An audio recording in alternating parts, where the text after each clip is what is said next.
अब चलते हैं एसेक्सुअल मेथड्स की डिटेल में, जिसमें सबसे पहले मैं बाइनरी फिशन बता रही हूँ।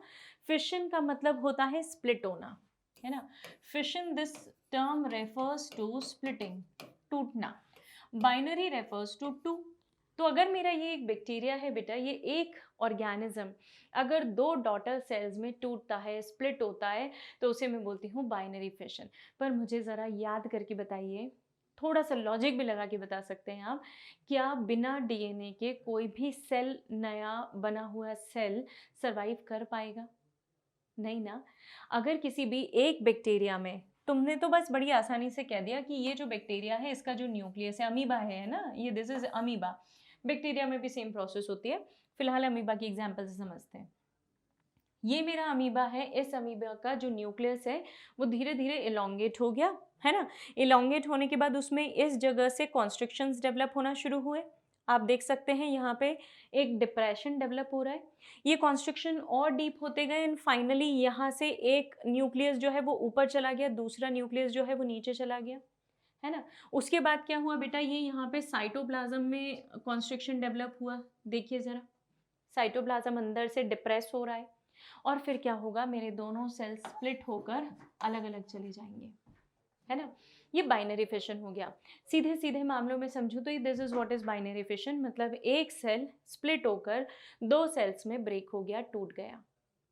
पर मुझे एक बात बताओ बेटा, क्या किसी भी प्रोसेस में सिर्फ सेल को खींचकर तोड़ देने से वो उसके अंदर का जो डीएनए है वो सारी इंफॉर्मेशन कैरी कर सकता है? नहीं कर सकता, है ना, नहीं कर पाएगा। इसलिए मुझे क्या करना पड़ेगा, मुझे इसका डीएनए बकायदा डिवाइड करना पड़ेगा। मतलब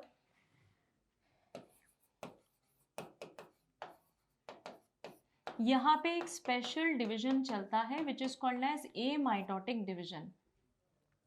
इस ए माइटोटिक डिवीजन में मैंने बकायदा इस न्यूक्लियस की पहले एक कॉपी बना ली है ना। अब मेरे पास ये डीएनए मिक्स्ड डीएनए के फॉर्म में है। एक तो मेरे पास ये मैंने बना दिया, दूसरा मैंने ये बना दिया। ये ऐसा मेरे पास किसके फॉर्म में है, मिक्स्ड डीएनए के फॉर्म में है।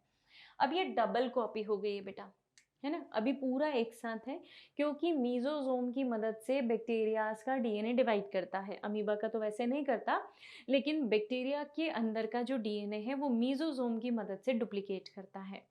यहाँ पे भी डीएनए ने अपनी कॉपी बना ली है। So now I have double the sets of DNA.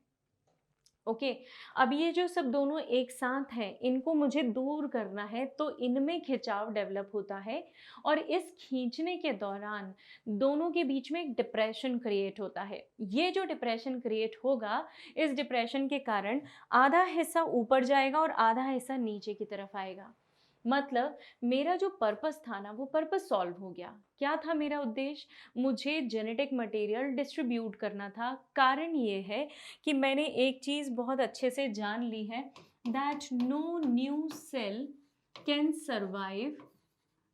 Survive without DNA, without genetic material.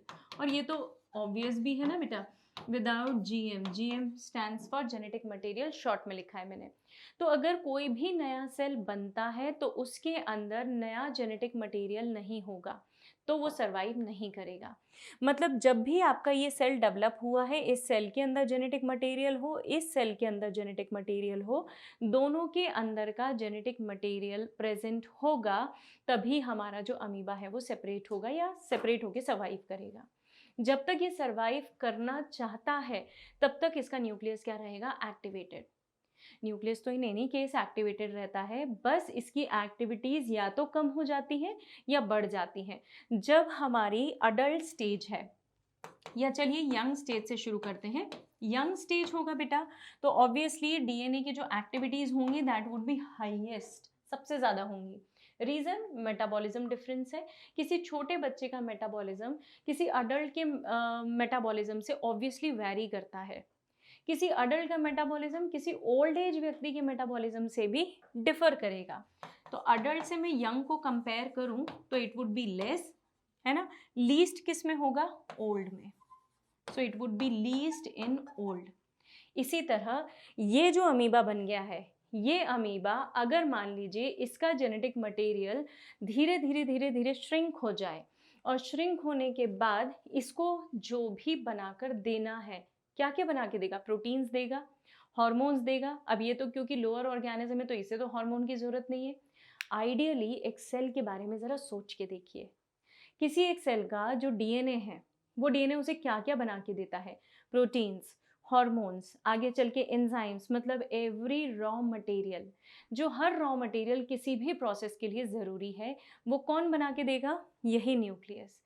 और ये न्यूक्लियस अगर किसी सेल में नहीं है तो बट ऑब्वियस सी बात है कि वो सेल धीरे धीरे सेनेसेंस पे जाना शुरू होगा। I am so sorry, necrosis term हम प्लांट के लिए यूज़ करते हैं, सेनेसेंस पे जाना शुरू करेगा, राइट? तो ये बाइनरी फिशन है। कॉन्सेप्ट दिमाग में याद रखिएगा, ये सिर्फ स्प्लिटिंग नहीं है जैसा कि आपके दिमाग में होता है, ऐसा नहीं है। इसमें बकायदा डीएनए कॉपी हुआ है, फिर ये डीएनए क्या हो गया है? Splitting. This is what is binary fission. Next process के बारे में बात कर लेते हैं, which is called as budding. Budding का मतलब होता है एक आउटग्रोथ का डेवलपमेंट, राइट? तो बड का मतलब क्या होता है बेटा? एक सिंपल सी आउटग्रोथ होती है जो कि किसी भी ऑर्गेनिज्म में यहाँ पे ऐसे डेवलप होना शुरू होती है, धीरे धीरे और बड़ी होती है, ग्रेजुअली यहाँ पे एक आपको कॉन्स्ट्रिक्शन दिखाई देगा। और कई बार ऐसा भी होता है कि वहाँ से वो स्प्लिट होकर टूट कर अलग हो जाए। कई बार ऐसा भी होता है बच्चों कि ये सारी बड्स एक साथ भी रहें, राइट? तो हमारे पास दोनों तरफ की मेथड्स हैं, या तो ये बड यहाँ से निकल के अलग हो जाए या ये बड इससे इंटैक्ट रहे। तो this is what is called as budding. Budding का मतलब होता है आउटग्रोथ। यहाँ पे सेल की ग्रोथ बहुत तेजी से होती है, ठीक है? और सेल्स की ग्रोथ होने के बाद वो सारे सेल्स इधर इकट्ठे होना शुरू हो जाते हैं। इकट्ठे होते हैं तो एक बड बन जाती है, और वो बड जो है वो एक नया ऑर्गेनिज्म, नया यीस्ट बना सकती है। बडिंग की प्रोसेस दो ऑर्गेनिजम्स में बहुत कॉमनली देखते हैं हम जो पढ़ रहे हैं वो यीस्ट में पढ़ रहे हैं ना बेटा, जिसे हम सैकेरोमाइसीस सेरेविसी भी बोलते हैं। ये सैकेरोमाइसीस सेरेविसी जो है ये आपको पता है ब्रूअर्स यीस्ट या बेकर्स यीस्ट के फॉर्म में यूज होता है। इसके अलावा हम हाइड्रा के अंदर भी सेम प्रोसेस पढ़ते हैं। तो बडिंग की प्रोसेस हाइड्रा के भी अंदर होगी, यीस्ट के भी अंदर होगी, दोनों के अंदर हम स्टडी कर सकते हैं। तो this is what is referred as budding. Budding का मतलब एक स्मॉल आउटग्रोथ प्रेजेंट होना जो कि इनिशियली पेरेंट से अटैच्ड रहेगी। क्यों अटैच्ड रहने वाली है बेटा? Because this is immature. सबसे पहली बात, इमेच्योर से मेरा क्या मतलब है? जिसे अभी अपना खाना इकट्ठा करते नहीं आता, जिसे फूड कैप्चर करते नहीं आता, उसे मैं कहूँगी इमेच्योर, राइट? या फिर जो अपनी खुद की प्रोटेक्शन नहीं कर सकता, उसे भी मैं क्या कहूँगी? इमेच्योर। तो ये मेरे पास एक इमेच्योर बर्ड है। इमेच्योर बर्ड जो कि फूड डिराइव करेगी अभी हाल फिलहाल किससे? पेरेंट से। तो food is derived from parent. Parent से क्यों अटैच्ड है? आ गया रीजन समझ में आपको? क्योंकि इसे अपना खाना चाहिए बच्चों, और वो खाना इसे पेरेंट से ही मिलने वाला है। ग्रेजुअली जैसे जैसे ये मैच्योर होती है ना, मतलब अब अपना खाना खुद कलेक्ट कर सकती है, तो ये क्या करना शुरू करेगी? सेपरेट होना शुरू होगी। तो ये जैसे जैसे मैच्योर होगी ये सेपरेशन शुरू कर देगी, matured into new organism, and example is yeast and hydra. yeast जो है उसके अंदर बडिंग जो है वो थोड़ी सी मतलब अनइक्वल टाइप सी होती है। क्यों? क्योंकि यहाँ पे किसी एक जगह पे सेल्स जो हैं वो ज़्यादा ग्रो कर गए हैं और किसी दूसरी जगह सेल्स ग्रो नहीं करे हैं। So this is quite unequal. ऐसे बच्चों, वो बाइनरी फिशन हमने जो पढ़ा था ना, बाइनरी फिशन के भी टाइप्स हैं। हाल फिलहाल हमने बाइनरी फिशन के टाइप्स नहीं पढ़े, but then I will show you. Binary fission के टाइप्स भी इसी तरीके से होते हैं। जैसे ये अमीबा है, अमीबा को आप सेंटर एक्सिस से कहीं से भी कट करें, हमेशा एक नया अमीबा सक्सेसफुली बन जाना है। This is called as irregular binary fission, right? ये मेरे पास यूग्लिना है। यूग्लिना के अंदर अगर आप इस तरीके से स्प्लिटिंग कर दें, पहले आपको फ्लैजेला को डबल करना पड़ता है, तो ये होता है हमारा वर्टिकल फिशन, राइट? और दूसरा होता है हमारे पास ट्रांसवर्स फिशन। ये ट्रांसवर्स फिशन मतलब इस तरीके से डिवाइड होना। तो ये मेरे पास एक सिंगल प्लेन में, एक वर्टिकल प्लेन में जो है स्प्लिट लगता है, यहाँ पे ट्रांसवर्स सेक्शन बनता है, या ट्रांसवर्सली जो पैरामीशियम है दैट गेट्स डिवाइड। इस तरीके से मेरे ये तीनों ऑर्गेनिजम्स जो हैं ये अलग अलग टाइप से बाइनरी फिशन करते हैं। ठीक उसी तरीके से बडिंग की मैं बात करूँ तो बडिंग मेरे पास यीस्ट में कुछ अलग तरीके से होता है और हाइड्रा में कुछ अलग तरीके से होता है। आई विल शो यू हाइड्रा के अंदर बडिंग कैसे होता है, हमने यीस्ट के अंदर तो देख लिया है। Let us talk about budding in hydra. ये एक हाइड्रा है which is parent hydra. Parent hydra का मतलब है जिसके बेस पे, ये बेस होता है हाइड्रा का और ये उसके टेंटैकल्स हैं। मैं जस्ट एक लाइन डायग्राम ड्रॉ कर रही हूँ, ये उसके टेंटैकल्स हैं। यहाँ पे वो टेंटैकल्स की मदद से फूड को कैप्चर करके अंदर लाता है। मतलब ये बात मुझे दिमाग में बैठ गई है अच्छे से कि अगर कोई भी हाइड्रा मैच्योर होगा तो उसके पास टेंटैकल्स होंगे ही होंगे, इजंट इट। टेंटैकल्स होना इज एन इंडिकेशन कि हाइड्रा कैसा है बेटा, मैच्योर है। ग्रेजुअली क्या होगा, यहाँ पे सेल्स बनना शुरू होंगे, वो सेल्स धीरे धीरे इसे बाहर की तरफ पुश करेंगे तो यहाँ पे एक ऐसी आउटग्रोथ बनेगी। धीरे धीरे ये सेल्स और इकट्ठे हो गए, फिर और पुश करेंगे तो ये आउटग्रोथ जो है और बड़ी हो जाएगी इस तरीके से, है ना। थोड़ी ज़्यादा ही बड़ी कर दी मैंने, इसको थोड़ा सा बैलेंस्ड बनाती हूँ। तो ये जो आउटग्रोथ है ये ऐसी हो जाएगी। अब ये जो हाइड्रा है, इस हाइड्रा के इस आउटग्रोथ में जब तक टेंटैकल्स नहीं आ जाते ना बच्चों, तब तक ये इमेच्योर ही कहलाएगा। जैसे ही इसमें टेंटैकल्स आएंगे ये मैच्योर हो जाएगा और अब ये पेरेंट बॉडी से डिटैच होकर, अलग होकर नया इंडिपेंडेंट हाइड्रा के फॉर्म में ग्रो करेगा। देखते हैं कैसे, डायग्रामेटिकली देखते हैं। वो पेरेंट हाइड्रा है, उस पेरेंट हाइड्रा से यहाँ पे बेस पे एक बड बनना शुरू हो गई। एकदम से बड इतनी बड़ी नहीं होती है कि टेंटैकल्स भी आ जाए, पहले सिर्फ एक छोटी सी आउटग्रोथ बनती है। ग्रेजुअली देखेंगे तो वो बड बड़ी होती जा रही है ना, साइज बड़ा होता जा रहा है एंड लास्टली ये यहाँ से डिटैच होकर अलग हो गया। जिस समय ये डिटैच होता है इसके पास खुद के बने हुए टेंटैकल्स या खुद के इंडिपेंडेंट टेंटैकल्स होते हैं जिनकी मदद से ये खाने को क्या कर सकता है, कैप्चर कर सकता है। आई बात समझ में। तो ये मेरे अंदर, मेरे जो हाइड्रा है उनके अंदर क्या हो गई, बडिंग की प्रोसेस। अब नेक्स्ट एसेक्सुअल प्रोसेस की बात करते हैं which is called as spore formation. Spore formation fungus में होता है। वैसे कुछ प्लांट्स भी करते हैं, वो आखिरी में पढ़ने वाले हैं हम। प्लांट्स के अंदर भी स्पोर फॉर्मेशन की प्रोसेस होती है, लेकिन फंगस के अंदर स्पोर फॉर्मेशन की प्रोसेस होती है। अनफेवरेबल कंडीशंस जब भी होंगी फंगस के लिए, मतलब कैसे, बहुत ही ज़्यादा ड्राई कंडीशन एंड टेम्परेचर जो है वो बहुत ही ठंडा है, मतलब कोल्ड है ना, एटमॉस्फेयर कैसा है, काफ़ी कूल है। तो ऐसी कंडीशंस मेरे फंगस के लिए अनफेवरेबल हैं, राइट। अनफेवरेबल कंडीशन में कोई भी फंगल सेल ग्रो नहीं कर पाएगा और इसीलिए ये ऑर्गेनिज्म, जैसे ये फंगस है, ये फंगस के हाइफी बनाए हैं मैंने, ओके। यहाँ पे मेरे पास स्पोरेंजियम है और इस स्पोरेंजियम के अंदर छोटे छोटे से स्पोर्स डेवलप होते हैं। जैसे ही ये स्पोरेंजियम बर्स्ट होगा वैसे ही ये सारे स्पोर्स क्या हो जाएंगे, रिलीज हो जाएंगे। So the spores they will release out as soon as the sporangium get burst, okay. तो स्पोरेंजियम बर्स्ट होने के बाद स्पोर्स को बाहर रिलीज करेगा और ये जो स्पोर्स हैं ये जब भी किसी फेवरेबल जगह को देखेंगे वहाँ पे जाके क्या हो जाएंगे बेटा, जर्मिनेट, है ना। तो यहाँ पे स्पोरेंजियम जो सैक लाइक स्ट्रक्चर है that contains certain structures which are known as spores. This is my sporangium, right. These are rhizoidal hyphae और ये होता है हमारा कॉल्यूमेला। सो इस तरीके से मेरे पास एक फंगस का स्ट्रक्चर है, डायग्राम है। तो जब भी कंडीशंस फेवरेबल होंगी, फेवरेबल कंडीशन में स्पोरेंजियम बर्स्ट हो जाएगा, it will release all the spores and these spores they get germinate whenever they get another favourable conditions. जब तक कंडीशंस इनके लायक नहीं होंगी ना, इनके फेवर में नहीं आएंगी, तब तक ये सारे स्पोर्स उसी जगह पे भरे हुए रहेंगे, वहाँ से बाहर नहीं निकलने वाले हैं, राइट। कुछ स्पोर्स जू स्पोर्स होते हैं, ऐसे होते हैं जिनके पास फ्लैजेला होता है। जू स्पोर्स का मतलब होता है एनिमल, है ना। जू का मतलब होता है एनिमल। एनिमल का स्पेसिफिक फीचर क्या है बेटा, एनिमल का स्पेसिफिक फीचर है उसके अंदर फ्लैजेला प्रेजेंट होना।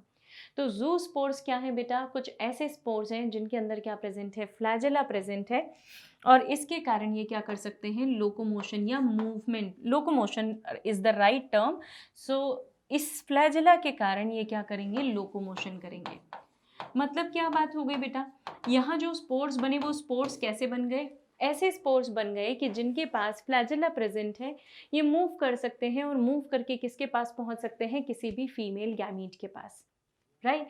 तो इसीलिए इनका नाम पड़ा है zoospores, because they have flagella for the locomotion. Microscopic structures हैं, of course you won't be able to see them with the naked आई।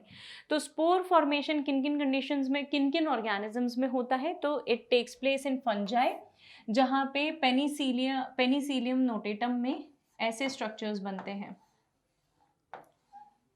ये मेरा पेनिसिलियम है, इसमें इस तरीके के कोनिडिया बनते हैं, है ना।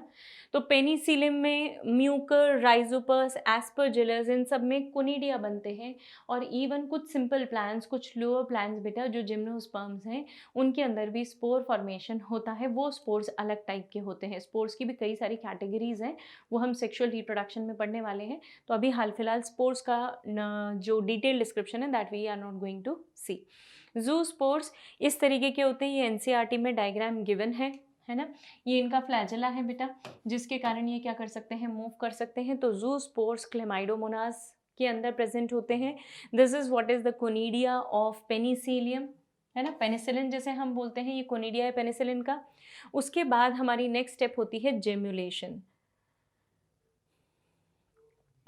जेम्युलेशन का मतलब होता है छोटे छोटे से फ्रूटिंग बॉडीज, मतलब जिम्यूल्स बनना, है ना।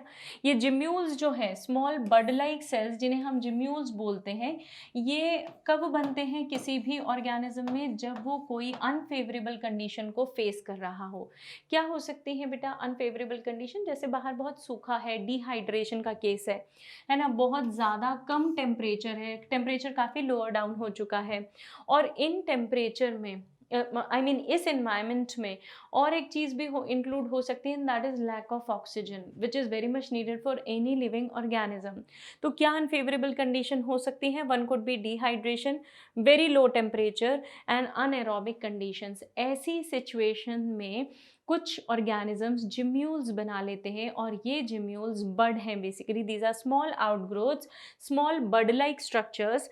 और इन जिम्यूल्स में एक स्पेशल प्रोटेक्टिव लेयर होती है जिसे हम एंडोस्पोर बोलते हैं। मतलब अगर ये कोई एंडोस्पोर हो गया, ये एंडोस्पोर हो गया, उसके अंदर ये जिम्यूल प्रेजेंट है, तो जिम्यूल बहुत सेफ है, इसीलिए किसी भी तरह की एडवर्स कंडीशन उसे एकदम से इम्पैक्ट नहीं डालेगी, एकदम से उसे ख़त्म नहीं कर सकती है। तो जिम्यूल्स बेसिकली एंडोस्पोर्स के अंदर स्टोर्ड कुछ स्ट्रक्चर्स हैं, और इनके आजू बाजू कुछ स्पिक्यूल्स की ऐसी लेयर सराउंड हो जाती हैं, ऐसे स्पिक्यूल्स बन जाते हैं, या प्रोटेक्ट कर लेते हैं इसे। तो आप देखिए ज़रा कितना प्रोटेक्टिव हो गया ये, मतलब वो छोटा सा जिम्यूल बहुत अंदर की तरफ छुपा हुआ बैठा है और हर कंडीशन को झेल सकता है, राइट। सो इसीलिए अनफेवरेबल कंडीशन के सबसे अच्छे सोर्स हैं, ऐसे दिखते हैं हमारे जिम्यूल्स। ये जिम्यूल्स हैं, इन्हें आप एंडोजिनस बड भी बोल सकते हैं। एंडोजिनस बड से मेरा मतलब है जो बड अंदर बनती है उसे एंडोजिनस बोलते हैं, और ऐसी बड जो बाहर बनती है उसे हम एक्सोजिनस बोलते हैं। सो बड के फॉर्म होने के बेसिस पे हमने उसे दो पार्ट्स में क्लासिफाई कर दिया है, एंडोजिनस एंड एक्सोजिनस। एक्सोजिनस का मतलब जो बाहर बनती है, एंडो का मतलब जो अंदर बनती है, क्योंकि यहाँ पे स्पॉन्ज है और इस स्पॉन्ज के अंदर जो जिम्यूल्स है वो अंदर डेवलप हो रही है, बॉडी के बाहर कुछ भी नहीं दिखाई देगा, इसलिए इसे हम एंडोस्पोर भी बोल सकते हैं, एंडोजिनस बोलते राधा।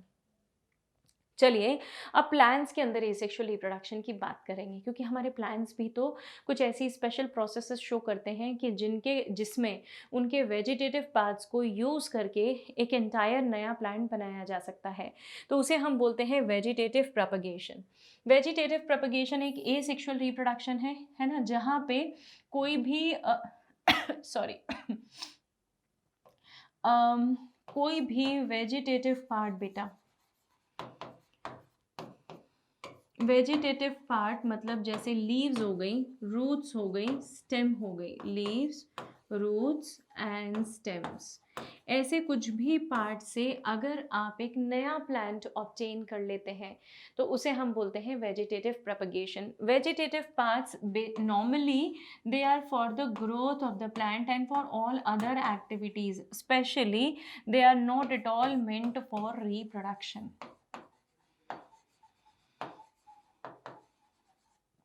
तो ऐसे पार्ट्स मेरे प्लांट के जो रिप्रोडक्शन में पार्टिसिपेट नहीं करके कुछ दूसरी एक्टिविटीज़ में पार्टिसिपेट करते हैं, ग्रोथ में कर सकते हैं, फोटोसिंथेसिस में कर सकते हैं, फूड स्टोरेज में कर सकते हैं, सपोर्ट देने में कर सकते हैं, तो उन्हें मैं बोलती हूँ वेजिटेटिव पार्ट्स। अगर ये वेजिटेटिव पार्ट्स भी रिप्रोडक्शन में पार्टिसिपेट करने लगें, ये भी रिप्रोडक्शन में इन्वॉल्व हो जाएं, तो ऐसी प्रोसेस को हम बोलते हैं वेजिटेटिव प्रोपगेशन। तो मतलब जहाँ पे वेजिटेटिव प्रोपगेशन का मतलब न्यू प्लांटलेट्स जो हैं वो किसी भी प्लांट से डेवलप होती हैं, उसे हम बोलते हैं वेजिटेटिव प्रोपगेशन, इजंट इट? ये प्लांट्स की कौन कौन सी यूनिट्स हो सकती हैं बेटा? These units could be runner, rhizome, sucker, tuber, offset, bulb. बुलबिल्स भी हो सकते हैं। ये सब वेजिटेटिव प्रोपेग्यूल्स के नाम से कायदे से जाने जाते हैं। Commonly we call them as vegetative propagules. क्यों बच्चों? क्योंकि इन्हीं पार्ट्स को यूज़ करके, है ना, हम प्रोपगेट करते हैं, हम एक नया प्लांट प्रोड्यूस करते हैं, तो we call it as vegetative propagules. तो ये वेजिटेटिव प्रोपेग्यूल्स कैसे होते हैं और कौन कौन से प्रोपेग्यूल्स से हम क्या क्या डेवलप कर सकते हैं, कौन से प्लांट डेवलप करते हैं, that we are going to discuss. For example, ये मेरे पास एक प्लांट है which is called as bryophyllum. Bryophyllum begonia भी हो सकता है ना। ये लीफ के नॉचेस हैं, है ना, डिप्रेशंस जो आपको दिख रहे हैं ना, margin, these are called notches of the leaves. इनके अंदर क्या प्रेजेंट हो रहे हैं? कुछ छोटे छोटे से प्लांटलेट्स, और उन प्लांटलेट्स के पास कुछ बेसिक नॉर्मल रूट्स हैं। इन नॉर्मल रूट्स को हम बोलते हैं एडवेंटिशियस रूट्स। इन्हें हम क्या बोलते हैं? Adventitious roots. ये एडवेंटिशियस रूट किसी भी प्लांट को, किसी भी छोटे से छोटे प्लांटलेट को रूट में सबसे पहली बार वाटर को अब्जॉर्ब करने में मदद करवाएंगी। बाद में दे विल गेट रिप्लेस, बाद में तो फिर प्रॉपर रूट सिस्टम डेवलप होता है, टैप रूट सिस्टम डेवलप हो जाता है, but these are adventitious root. ये एडवेंटिशियस रूट अभी इसके के लिए बहुत सपोर्टिव है। ये किस में मिलेंगी आपको? लीफ मार्जिन्स ऑफ ब्रायोफिलम, जहाँ पे छोटी छोटी सी प्लांटलेट्स उग रही हूँ, या बेगोनिया में भी मिल सकती हैं, राइट? इसके अलावा पटेटो जो होता है, ये हमारा पटेटो, इसके अंदर ऐसी आईज होती हैं और इन आईज पे भी छोटी छोटी सी बड्स का फॉर्मेशन होता है और उन पे भी एडवेंटिशियस रूट्स डेवलप होती हैं। तो बड्स, जिन्हें हम कॉमनली आईज भी बोलते हैं, ये पोटैटो ट्यूबर के अंदर प्रेजेंट है ना। फिर शुगर केन के अंदर प्रेजेंट हो सकती हैं, बनाना, जिंजर और डहलिया के अंदर भी प्रेजेंट हो सकती हैं। हालांकि बनाना को हम राइजोम मेथड से भी बताते हैं, दैट वी विल डिस्कस, ठीक है। राइजोम्स, ये देखिए, राइजोम बनाना और जिंजर के लिए हम फिर से राइजोम भी यूज करते हैं, क्योंकि राइजोम का मतलब क्या होता है ना बेटा, राइजोजोम मतलब जो हॉरिजॉन्टल होता, राइजोम मतलब जो हॉरिजॉन्टल होता है, तो जो हॉरिजॉन्टल ग्रोथ करेगा उसे राइजोम बोलते हैं। There is a difference, tuber अलग चीज है, राइजोम अलग चीज है। राइजोम हॉरिजॉन्टली ग्रो करेगा और ट्यूबर एक गठान है, राइट। तो यहाँ पे राइजोम जो है ये अंडरग्राउंड पार्ट होता है। अगर बनाना का राइजोम आपको मिल जाए, कई बुक्स में ना आप कॉम भी पढ़ेंगे, इसे कॉम भी बोला जाता है। मतलब क्या होता है, जैसे आपने ऊपर का पार्ट कट कर दिया और सिर्फ नीचे का हिस्सा जो है उसको सॉइल में दबा दिया, तो उसे एक नया बनाना प्लांट उग जाएगा, राइट। ऊपर आपको प्लांट दिखाई नहीं दे रहा है, लेकिन सॉइल के अंदर जो राइजोम या जो कॉम बचा हुआ रह गया है, ये कॉम मल्टीप्लाई करेगा, प्रोपगेट करेगा, and you will get a new plant. इसके अलावा रनर्स होते हैं बेटा। रनर्स जो किसी भी सॉइल के पैरेलली ग्रो करते हैं, है ना। ये सॉइल सरफेस है और इस सॉइल सरफेस के पैरेलली ये जो रनर्स हैं ये ग्रो कर रहे हैं, ठीक है। फिर और ये रनर आगे ग्रो करके बढ़ गया। So this is what is called as runner. Runner किस में मिलेगा आपको? स्पेसिफिकली बेरीज में, जैसे स्ट्रॉबेरीज है, मिंट है ना, पेपरमिंट जिसे अपन बोलते हैं। अलग अलग टाइप की ग्रासेस हैं, कॉमनली धूप ग्रास है। क्लास 11 मॉर्फोलॉजी चैप्टर में ये सब कुछ आपको मिल जाएगा। वहीं के कॉन्सेप्ट्स उठाकर हमने कुछ कॉन्सेप्ट्स यहाँ पे रखे हुए हैं, मतलब CBSE ने रखे हुए हैं, तो इसीलिए थोड़ा सा उस चैप्टर को भी पढ़ लेंगे ना आपको, तो चीज़ें काफ़ी फ्रेश हो जाएंगी माइंड में, राइट। तो ये सारी चीज़ें जो अलग ये अलग जितने भी प्लांट्स हैं मेरे पास, जैसे स्ट्रॉबेरीज हैं, ग्रासेस हैं, इन सब के अंदर मुझे क्या बोलेंगे मिलेंगे, रनर्स। सकर्स एप्पल, एल्म और बनाना में मिलते हैं। तो इनकी भी रूट्स कैसी होती हैं, सकर टाइप की रूट्स होती हैं, they develop into a new plant. C this is what is the diagram of rhizome. अब डायग्राम से समझ लीजिए, ये नोड्स हैं बेटा, ये वाले हिस्से जो हैं इन्हें नोड्स बोलते हैं, है ना। तो दो नोड्स के बीच का जो एरिया है इसे हम बोलते हैं इंटरनोड, है ना। दो नोड्स के बीच के एरिया को हम बोलते हैं इंटरनोड। तो आप अगर नोटिस करेंगे तो यहाँ पे जो नोड वाला हिस्सा है ना, वहाँ से छोटी छोटी सी रूट्स डेवलप होना शुरू हो गई हैं। ये देखिए, इस नोड से ही रूट आना शुरू हो गई, इस नोड से ही रूट आना शुरू हो गई, node node again like this. So this is how any rhizome, any ginger rhizome will develop into a new ginger, right? ये पोटैटो है, मैंने अभी आपको इसका डायग्राम बताया है। ये जो होते हैं ना बेटा, इन्हें आईज बोलते हैं, वैसे ये कुछ नहीं, नोड्स ही हैं, है ना। और इनमें से जब छोटी छोटी सी बड्स वाइट कलर की होती हैं, बारिश के मौसम में देखिए आपके घरों में जो पोटैटो रखे होंगे, जो थोड़ा सा शेड एरिया में है, हल्का सा मॉइस्चर है, वहाँ पे ना ऐसी वाइट कलर की बड्स बनना आपको दिखना शुरू हो जाएंगी। ये जब बनती है ना तो पोटैटो का टेस्ट भी चेंज हो जाता है। तो ये बड्स ग्रो होना शुरू करें तो आप तुरंत उसको कंज्यूम कर लें तो ज़्यादा अच्छा है, अदरवाइज़ वो धीरे धीरे क्या करता है, टेस्ट चेंज कर देता है ना। लॉजिक है उसके पीछे क्या है, आपका पोटैटो जो है फूड स्टोर कर रहा है, ये बर्ड्स क्या करती हैं, उस फूड को अब्जॉर्ब करके अपनी ग्रोथ करना शुरू कर देती हैं। तो जो जो स्टार्च कंटेंट है वो कम हो जाता है। Starch is sweet in taste, है ना। तो sorry, starch is sweet in taste. तो जैसे जैसे वो स्टार्च कम होगा ना, धीरे धीरे उसका टेस्ट वैरी कर जाएगा, and you will get an indication कि ये पोटैटो जो है ये काफ़ी मेच्योर हो रहा है ना। तो इसे कट करके खा लेना चाहिए। ये ब्रायोफिल्म है, जहाँ पे ये लीफ की मार्जिन से क्या आना शुरू हो गई हैं, लीव्स आना शुरू हो गई हैं। दिस इज बुलबिल ऑफ अगेव, है ना। बुलबिल बुलबिल और बल्ब अलग चीज़ है बेटा। बल्ब क्या है, एक बीच में फ्लैशी स्टेम होती है और उसके आसपास लीव्स होती हैं, जैसे अनियन, ये फ्लैशी स्टेम है ना। सबसे छोटी स्टेम होती है प्याज की, जो हम खाते हैं वो स्टेम खाते हैं, ठीक है। और स्पेशलिटी क्या होती है बेटा, इस स्टेम के आसपास ना ऐसी फ्लैशी लीव्स होती हैं जिनको हम खाते हैं, कंज्यूम करते हैं। आप जब इसे कट करो ना तब देखना ध्यान से, अंदर एक बहुत छोटा सा पतला सा स्ट्रक्चर निकलता है प्याज के बिल्कुल अंदर, सबसे अंदर, वो स्टेम है बेटा प्याज की, है ना। और उसके आसपास वो जो हम कंज्यूम करते हैं वो लीव्स होती हैं। तो ये बल्ब है ना। This is what is bulb. Bulb किसके होते हैं, एक आपका लहसुन का होता है, ठीक है, गार्लिक का और अनियन का, इन दो के बल्ब्स होते हैं। बिल्बिल्स जो है अगावे में होती हैं, है ना। ये बिल्बिल क्या है, एक ही नोड में, ये सपोज मेरे पास ये स्ट्रक्चर है, इसमें बहुत सारी बड्स होना, एक एक बड़ एक एक प्लांट बना के दे देगी आपको। This is what is called as bulbils, fine. तो ये अलग अलग है ना, दोनों चीज़ें अलग हैं, इनमें कंफ्यूज नहीं होइएगा, क्योंकि हमें मोस्टली लगता है कि बिल्बिल और जो बल्ब हैं they are one in the same thing. Bulb का एग्जाम्पल क्या है, अनियन एंड गार्लिक, और बिल्बिल का क्या रहेगा, अगावे रहेगा, right. So these are again method of reproduction in few organisms. अब ये नाम आपने बड़ा सुना हुआ है, हमने कई चैप्टर्स में इसकी बात की है, it is terror of Bengal, है ना। ये एक ऑर्नामेंटल प्लांट के फॉर्म में इंडिया में इंट्रोड्यूस हुआ था, कहाँ पे, बंगाल में स्पेशली। क्यों, क्योंकि इसके फ्लावर्स बहुत सुंदर है, पर्पल कलर के फ्लावर होते हैं, बहुत प्यारे दिखते हैं। इसके अलावा इसकी लीफ का शेप भी बड़ा प्यारा सा है, थोड़ी सी बल्ज आउट होती हैं, फ्लैशी होती हैं, तो it gives a very good appearance. हमने उससे सोचा कि एक ऑर्नामेंटल प्लांट है और इसे यहाँ पे इंडिया में कल्टीवेट कर देना चाहिए, उस इंटेंशन से इस प्लांट को यहाँ पे कल्टीवेट किया गया।